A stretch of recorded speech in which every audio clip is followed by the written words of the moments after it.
30절까지 말씀을 보도록 하겠습니다.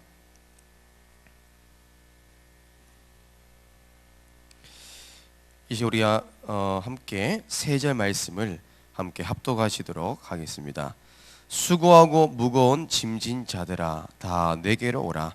내가 너희를 쉬게 하리라. 나는 마음이 온유하고 겸손하니 나의 멍에를 메고 내게 배우라. 그리하면 너희 마음이 쉼을 얻으리니 이는 내 멍에는 쉽고 내 짐은 가벼움이라 하시니라. 아멘.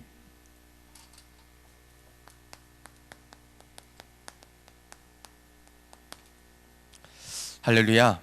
아멘. 우리는 근심과 걱정할 이유가 전혀 없습니다. 종교인들은 수고하고 무거운 짐을 다 지라고 합니다. 그리고 많은 문제를 가지고 스스로 해결하려고 합니다. 하지만 하나님께서 분명히 말씀하셨죠. 수고하고 무거운 짐진 자들아 다 내게로 오라. 내가 너희를 쉬게 하리라. 우리는 하나님께 모든 것을 맡기면 하나님께서 대신 우리 모든 수고하고 무거운 짐을 짊어지시고 다 해결해 주십니다. 그래서 신앙생활은요 행복하고 너무나 쉬운 거죠. 오늘 이 시간에 여러분들이 가지고 있는 수고하고 무거운 짐 다 벗어버리고 그리스도 복음으로 충분하는 은혜가 임하길 주님의 이름으로 축복합니다. 아멘. 우리 서로를 위해서 한번 진심으로 한번 축복하도록 하겠습니다. 참 안식의 주인 되신 그리스도만 붙잡읍시다. 세상의 틀을 바꾸는 주역이 당신입니다. 아멘. 이 믿음대로 그대로 성취될 줄 확신합니다. 우리가 저번 주에는 렘넌트 대회를 참석하면서 우리가 수요 예배를 함께 하지 못했지만 우리가 2주 전에 제가 말씀을 인도하면서 전달했던 메시지가 뭐냐면 영적 치유입니다. 많은 사람들이 눈에 보이는 문제만 치유하려고 하지만 결국에는 눈에 보이는 것보다 눈에 보이지 않는 문제가 더 중요하고 심각한 거거든요. 그것이 영적인 문제죠. 그래서 영적 문제를 치유하고 나서 바로 다음이 해야 될 것이 있죠. 그게 마음 치유입니다. 그 사람들은 그렇습니다. 끊임없는 여러 가지 문제 때문에 고통받아요. 그렇죠. 눈에 보이지 않는 문제. 그래서 저희들이 봐야 될 게 뭐냐면 왜 많은 사람들이요 노력을 하지 않았기 때문에 어려웁니까?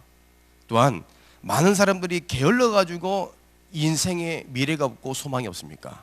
많은 사람들이 또 세상 사람들이 정직하지 못해서 인생에 계속 어려움이 옵니까? 성실하지 못해서 또한 헌신하지 않아서 그렇지 않습니다. 왜 많은 사람들에게 끊임없이 실패라는 저주와 재앙이 올까요? 우리가 말하는 세상 사람들이 말하는 성공이 뭘까요?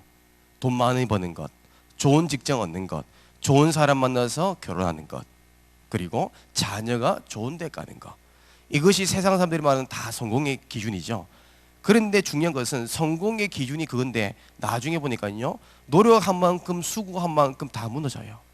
이번에 우리가 뉴스를 통해서 다 보는 것처럼 결국에는 가난한 사람이 다 무너진 게 아니라 성공한 사람이 무너져요. 왜 실패할까요?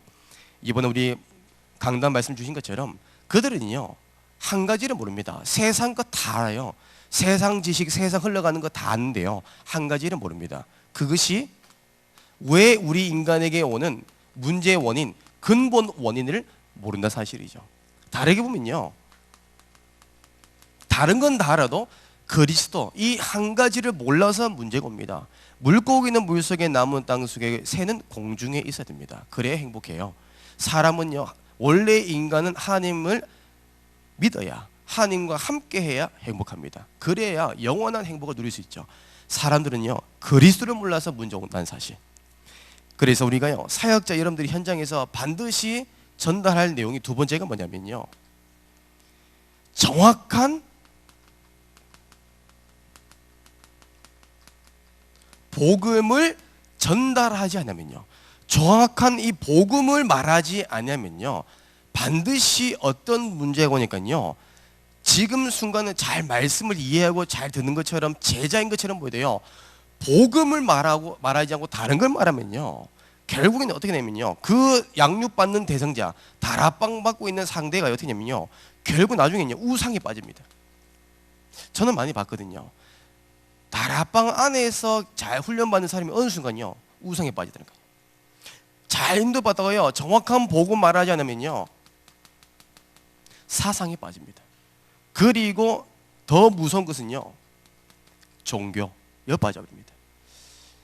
복음 안에 있는데도 결국은요 정확한 복음의 인생 결론 내지 못하니까요 결국은요 다른 곳에도 길이 있구나 해서 빠지는 종교. 대부분 보니까 사이비 종교인들이 전도를 누구를 타겟으로 삼냐니까 불신자를 삼는 게 아니라요 기독교인 교인들을 건드려요. 왜요? 복음이 희미한 사람 건드리기 참 좋거든요. 조금만 성경적으로요 종말론적으로 얘기해버리면요 사람들 혹하거든요. 사람들 아는 것처럼 보여도요 전부 다 죽음에 대한 두려움이 있습니다. 내세에 대한 고민이 많다니까요. 당장 우리가 질병을 아파보세요. 가장 먼저 드는 무서움이 뭘까요? 죽음입니다. 이번에도 어저께 제가 급하게 11시 넘어서 한 통의 이제 학생이 전화가 왔어요.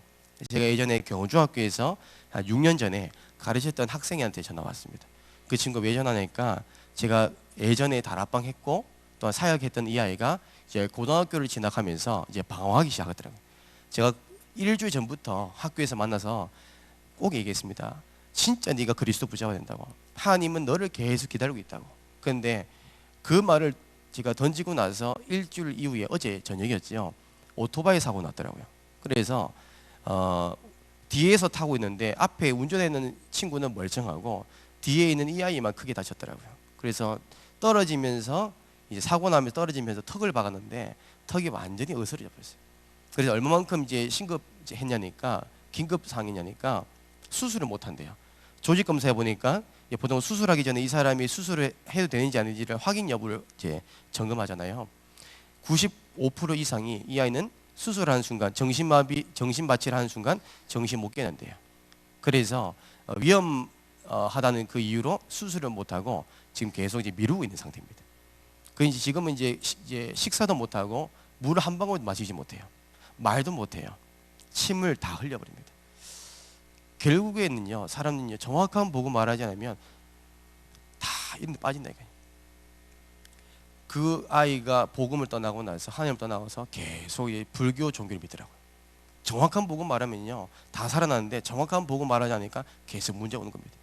그리고 결국에는요 복음을 말하지 않으면 인본주의 다 빠집니다. 그리고 정확한 우리가 복음 말하냐면요 말씀은 듣고 교회는 다니고 신앙생활 하는데 참 신기한 건요 염려 속에 다 빠져버려요. 염려 속에. 그리고 평생 사람을 시기하고 원망하면서 상처 속에 살아갑니다. 그래서 저는 중고등부 교사 선생님들에게 꼭 말씀드립니다. 부탁합니다.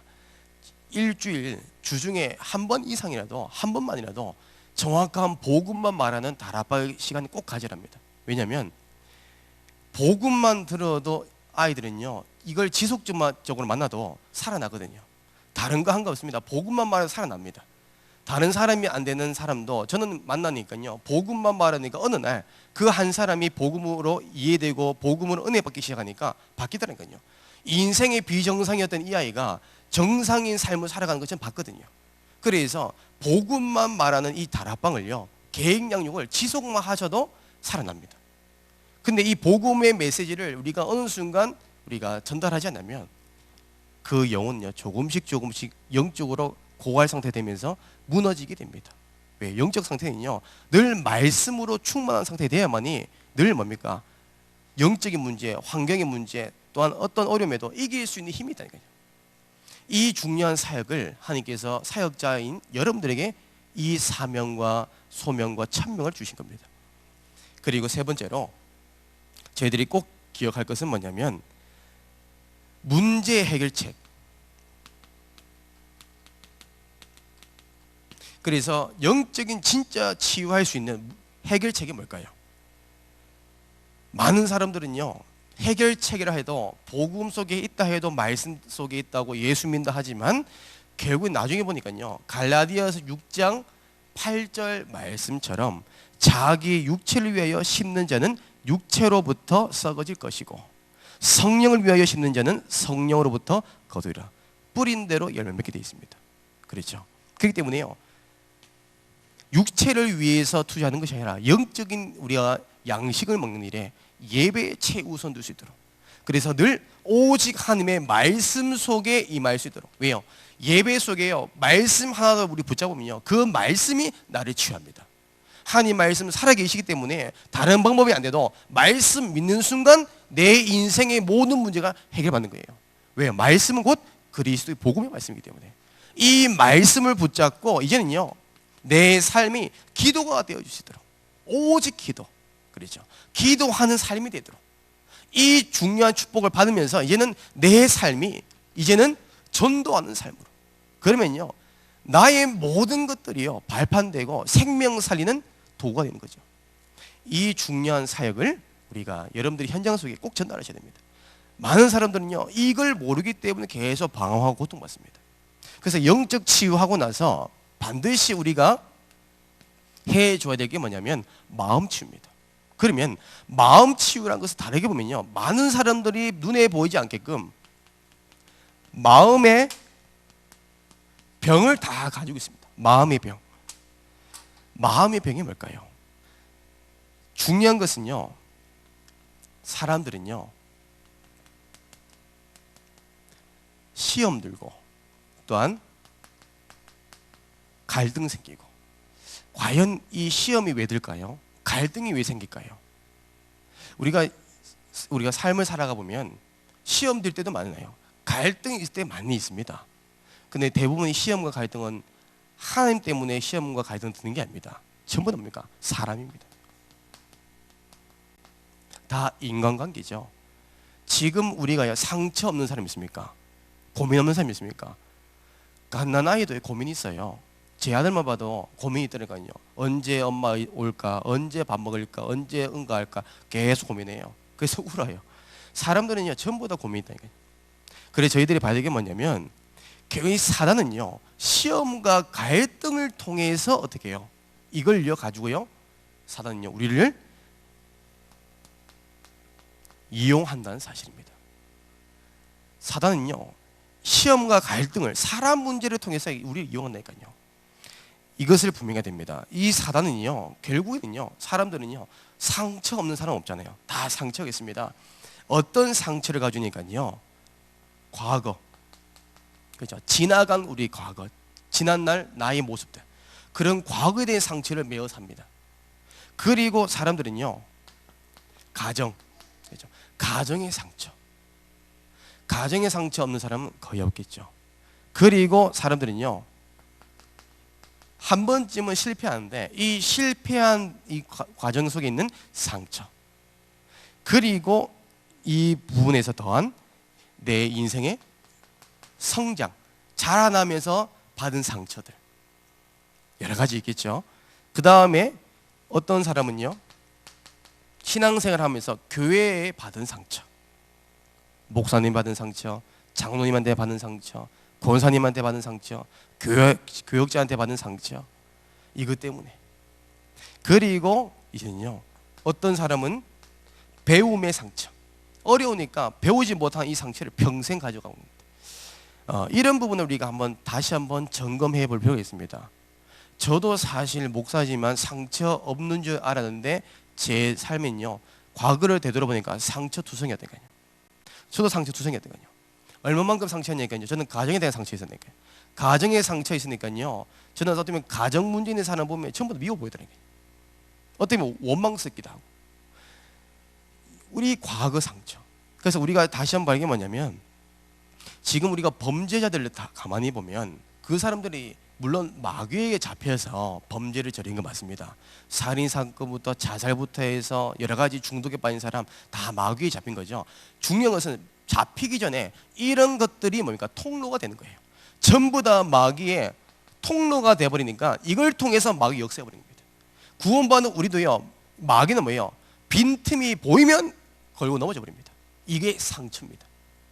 그래서 범죄자들이요 대부분 어떻게 욱합니까? 상처를 건드릴 때 욱하는 마음이 들잖아요. 그걸 잡아버립니다. 어떤 사람들은요 먹는 거에 상처가 있어요. 그래서 먹는 거 건드리면요 완전히 180도 사람 달라져 버립니다. 그래서 살인자들이 대부분요 욱하는 그 순간 자기도 모르게 기억도 없이 사람을 죽인다잖아요. 그게 전부 다 이겁니다. 그래서 저희들이 받은 게 뭐냐면 제가 이번 랩런트 대회 때 이 상처를 가지고 있는 사람 봤어요. 다락방 안에 있는데 이 친구가 이게 딱 한 제가 1년 만에 만났는데 얼굴이 1년 만에 봤는데 너무나 근심과 걱정이 많아 보이더라고요. 그래서 이 친구 자꾸 이제 랩런트 대회를 오면서 저한테 개인적으로 연락이 오더라고요. 목사님 좀 한번 만나뵙고 싶다고. 그래서 제가 만났는데 첫 마디가 너무 힘들다 하더라고요. 사람들 다 미워 보이고 다락방 사람들 다 싫다는 거예요. 그 왜 그러냐니까 어머니가 반평생을요 선교 현장에서 사실 모든 인생을 드렸어요. 그러니까 거의 20년 넘도록 선교 현장에서 모든 한국에 있는 모든 거 다 버리고 진짜 랩런트 사역하겠다고 선교 현장 가서 20년 넘도록 미션홈을 하면서 랩런트를 케어하고 말씀 사역했어요. 진짜 어떻게 보면 대단한 사명감이었죠. 모든 건 내려놓고 가족도 어떻게 보면 하나님께 맡기고 진짜 이 어머니가 세계복음 하겠다고 랩런트 운동하겠다고 아무도 가지 않는 불모지에 선교 현장 가가지고요 20년 넘도록 미션 했다니까요. 일반 평신도 했는데 그런데 얼마 전에 갑자기 쓰러졌다는 거예요. 쓰러져서 병원 가보니까 정밀 점검 받는 결과가 4기 말기 암이 판정된 거예요. 어제만 해도 웃었던 어머니가 하루아침에 이제는 중환자실에 있는 겁니다. 그래서 중환자실에 있는데 어머니가 이제 항암 치료를 1차, 2차 받기 시작하면서 머리가 빠지시는 거예요. 그 어머니가 왜소해져가는 어머니의 모습 보니까 너무 마음 아프대요. 그러면서 같은 이제 다락방 식구 이제 몇 분께서 찾아오셔서 어머니에게 그랬대요. 권사님, 이런 시간을 하나님 주신 이유가 있지 않겠습니까? 그래서 1차 합숙 참석해서 하나님의 중요한 시간표, 진짜 이 복음에 집중하는 시간을 가지면 어떻겠습니까? 라고 질문했습니다. 여러분들은 이게 들었을 때 어떻게 생각하십니까? 저는 여기에 대한 부분에 있어서 오히려 감사하거든요. 근데 이 아들은 어떻게 받으니까 상처, 사람의 상처에 대한 이 부분을 딱 받아버리니까 지금 우리 엄마가 지금 앉아있는 것도 힘들어 죽겠는데 무슨 거기 가가지고 복음 듣냐고. 어머니 지금 누워가지고 지금 치료받아야 되는데 지금 자기 몸도 가눌 수 없는데 어떻게 지금 아파 죽어가고 있는 사람에게 그렇게 말하냐고. 정말 밉다면서. 그러면 저한테 그런 원망을 계속 하더라고요. 많은 사람들은요 상처를 가지고 원망을 많이 합니다. 어떤 사람은요, 어떤 친구 보니까 자기 소원은 부모님과 떨어져 사는 것, 또 자기 소원은 부모님이 사라지는 것, 그거 전부 상처거든요. 어떤 부모님은 부모님이 평생을 어려워서 환경적으로 어렵다 보니까 이루지 못한 꿈이 있대요. 그러다 보니까 자녀를 통해서 합리화시킨 겁니다. 너는 부모님이 엄마 아빠가 이루지 못한 꿈을 네가 이루어야 돼. 너는 성공해야 돼. 그런 식으로 계속 주입식 교육하니까 이 아이는 어느 순간 상처가 너무 커져버린 거죠. 그러니까 부모님을 위해서 인생 사는 거죠. 자기 인생이 없는 거죠. 사람마다요 다 과거에, 환경에, 성장에, 또한 사람 때문에, 또한 그런 여정 가운데 다 아픔과 상처가 있습니다. 여기서 중요합니다. 마귀는 이걸 가지고 넘어뜨립니다. 신앙생활을 하면서도 이걸 가지고 넘어뜨린다니까요. 신기하지 않습니까? 이걸 가지고. 그래서 저희들은 반드시 현장 속에서 전달할 게 뭐냐면 정말로 상처 없는 사람이 없어요. 드러난 상처가 있고 상처가 숨겨진 게 있어요. 나도 모르는 게 상처가 있습니다. 그 상처가 나에게 있다고 인정이 돼버리면요 그때부터 치유가 되는 거죠. 저도요 상처 없는 줄 알았는데 상처가 있다고 알게 되는 순간부터요 참 괴롭더라고요. 처음에 이렇게 믿어지지 않더라고요.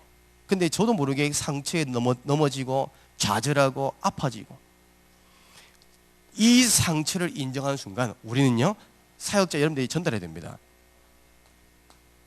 복음으로 재해석해 주셔야 돼요. 하나님의 시간표가 뭔지 저는 분명히 말씀했습니다.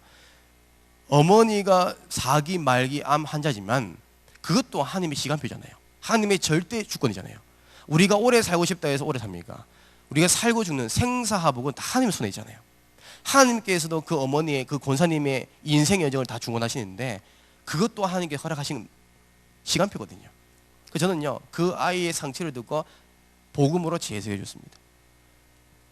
지금 마지막 사역 시간표가 왔지만 그 누구도 가지 못하는 노바디 현장을 하나님이 보내신 겁니다. 호스피스 병동이 있습니다. 그런데 그걸 아무나 들어갑니까? 아무도 못 갑니다. 아무도 가지 못하고 아무도 주지 못한 답, 노바디 현장을 하나님께서 그 어머니를 택해서 하나님 보내신 겁니다. 그래서 어머니가 뭐 하는지 아십니까? 오늘 살아도 하나님께 영광, 내일 살아도 하나님께 영광, 이 중심 가지고 마지막 사역이라는 마음 가지고 지금 이 복음을 그 병동에 돌아다니면서 복음 말하고 있대요. 그걸 이 아들이 보고 있는 겁니다. 자기는 이해를 못하겠대요. 자기 몸도 가누지 못한 사람이 돌아다니면서 복음 말하고 있다는 거예요. 저는요, 하나님께서 가장 기뻐하실 마지막 사역으로서 봅니다. 하나님께서 치유하시면 그것도 시간표고요. 그리 아니하시지라도 그것도 하나님 계획입니다. 절대 주권. 이것은요, 영원히 남는 마지막 하나님의 사역이죠. 정말 복음으로. 그리고 이제는요, 모든 것을 그리스도 중심으로 해석하고 답을 주셔야 됩니다. 이걸 제대로 안 와버리면 평생 여기에 넘어집니다. 어떤 사람은 그럽니다. 나는 2천만 원 헌금하고 3천만 원 1억 헌금했는데 하나님은 거기만큼 보답은 안 해주더라. 그러면 시험 들어 나간 사람이 있어요. 당연히 우리가 여기에 대한 답 주셔야 됩니다. 하나님은요, 사채업자가 아닙니다. 받는데 이자 주고 그런 거 아닙니다. 그런 식으로 잘못된 기준과 잘못된 생각 가지고 신앙생활 하신 또 말씀 듣는 사람 많아요. 예수 믿으면 다 복 받은 줄 알아요. 그렇지 않습니다. 당연히 하나님 주신 복이 있죠. 근데 복 받기 위한 예수님을 믿는 건 아닙니다. 당연히 따라오는 거죠. 그래서 우리가 이 부분, 마음의 병들어 마음의 상처받는 이 영혼들을 우리가 답을 주셔야 됩니다. 그래서 중요한 것입니다. 정말로 상처는요, 좌절할 것이 아니라 복음으로 보면요, 하나님의 시간표로 보면 이 상처는요, 큰 문이 됩니다. 얼마만큼 큰 문이 되는 줄 아십니까? 이 상처에 우리는요, 마귀에게 이용당하면 안 돼요. 이걸요, 역이용해야 됩니다. 우리는 이 상처를 가지고 넘어지는 게 아니라 이 상처를 가지고 우리는 이용하시면 돼요. 우리는 적용하시면 됩니다. 그래서 이 상처를요, 우리가 조금만 하나님의 복음의 기준 보고 이용만 한다면 이 모든 나의 상처 과거가요, 모든 것이 응답의 문이 되는 겁니다. 그렇죠? 응답의 문. 모든 것이 하나님의 응답받는 문이 되는 거죠. 그리고 이 모든 것이 전도의 문이 되는 겁니다. 그래서 저는요, 찬양 가사 중에 참 지금도 읊조리는 찬양이 뭐냐면, 나의 과거가 생명 살리는 발판 되게 없어서. 모든 것이요, 상처가요, 복음으로 발판되면요, 전부 다 전도의 문입니다. 저는 가정의 문제에 있었기 때문에 지금 가정 문제에 있는 아이들 만나면 답을 주셨습니다. 왜요? 마음을 아니까. 그의 입장을 알기 때문에. 경제적으로 어려움을 당해봤기 때문에 경제적으로 어려운 친구들 저는 이해가 됩니다. 지금을 보니까 전부 다 발판이더라고요. 저는 중독에 빠져봤기 때문에 중독 상태에 빠진 아이들의 심리가 이해됩니다. 아무리 옆에서 얘기도 안 되는 거 저는 이해됩니다. 저는 귀신에 잡혀봤기 때문에 그 환청과 환상과 어쩌면 그 무속신앙에 저는 잡혀봤기 때문에 무속인들의 고통 저는 알고 있습니다. 전부 다 지금은요, 복음으로 보니까 복음 깨닫고 내가 진짜 하나님 앞에 서버리니까 모든 것이 전도의 문이 되는 겁니다. 그래서 우리가 반드시 알아야 됩니다. 경제적으로 어려운 사람들에게 반드시 말씀합니다. 그 경제의 문을 통해서, 문제를 통해서 하나님은 당신을 전도의 문을 열어주실 거라는 사실. 당신의 그 상처가 발판되어서 하나님은 생명 살리는 도구로 쓰임받게 하실 거라는 거. 다 전도의 문입니다.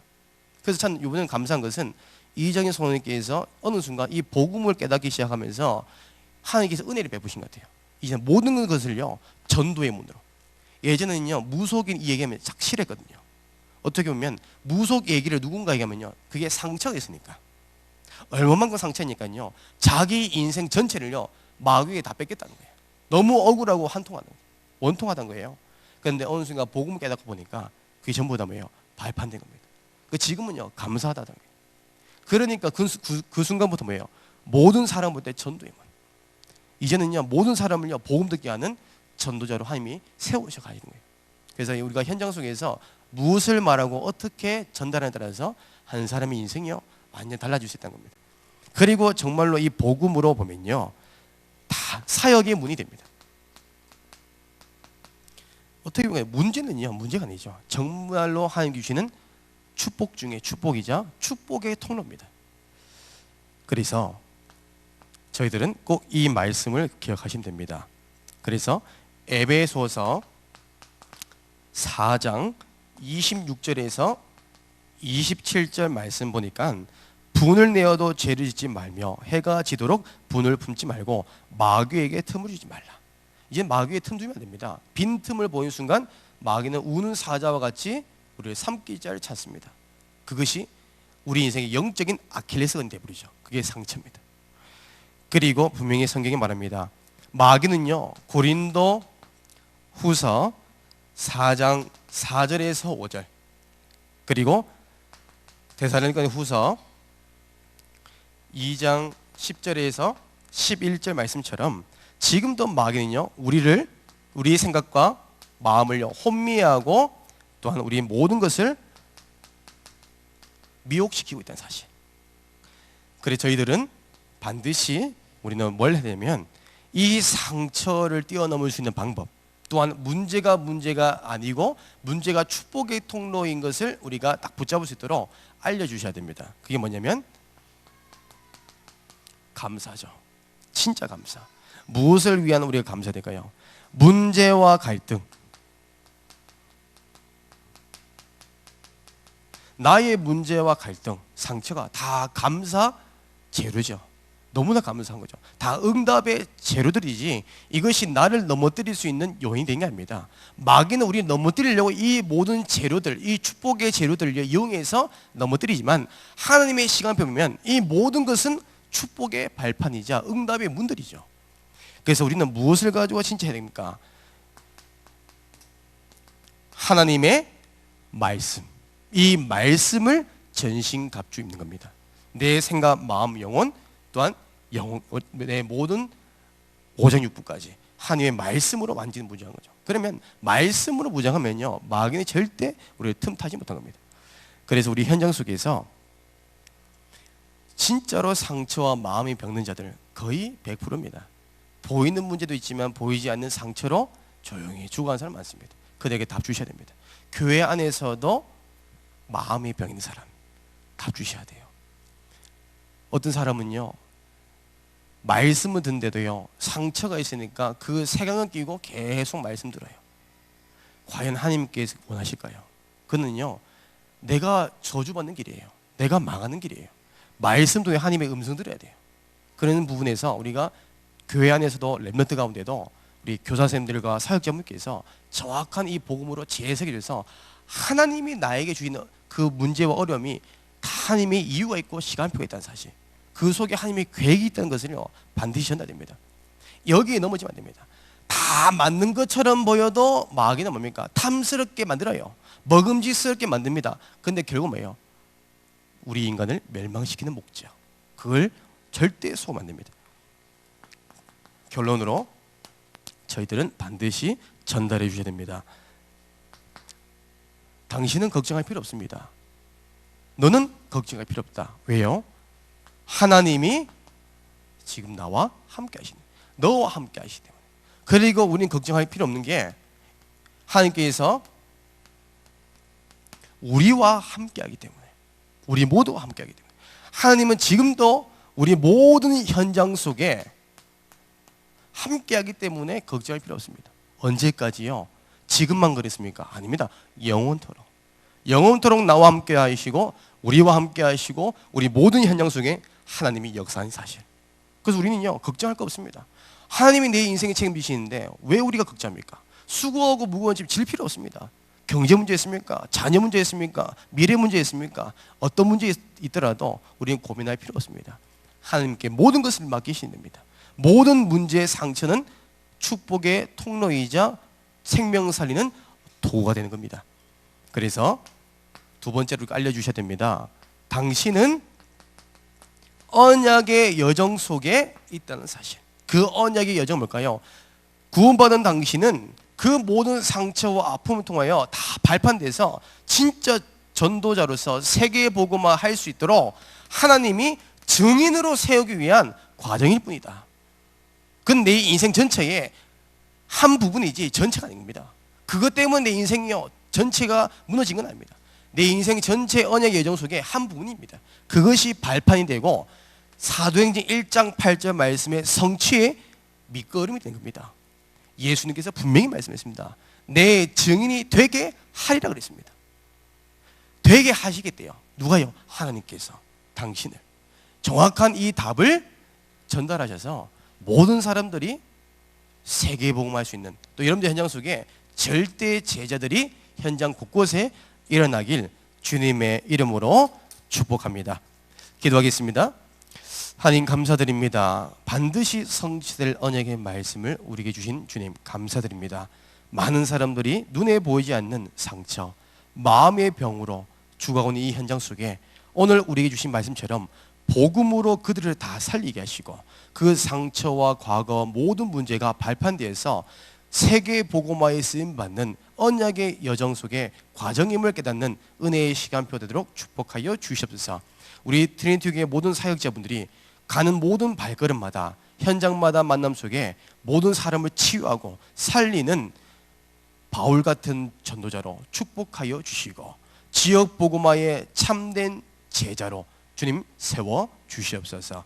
예수님의 이름으로 기도드립니다. 아멘.